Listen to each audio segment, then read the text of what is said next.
আজরাইল হাজির।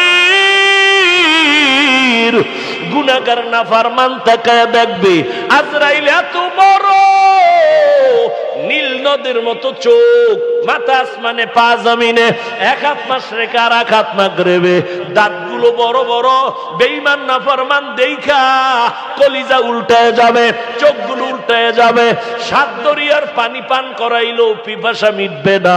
আল্লাহ তাআলা বলবে আজরাইল নোটিশ এখন জারি হয়ে গেল, ওয়াফিহা নুঈদুকুম, এরে আর ছেড়ে দেওয়া যাবে না, মাটির গর্ভে ঢুকায়া দাও।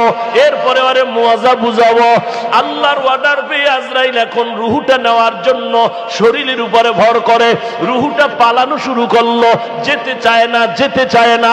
আল্লাহ কি করবো, কয় ধর। আল্লাহ তাআলার অর্ডার যখন এসে গেল, আজরাইল আল্লাহর অর্ডার পেয়ে রুহুটারে যখন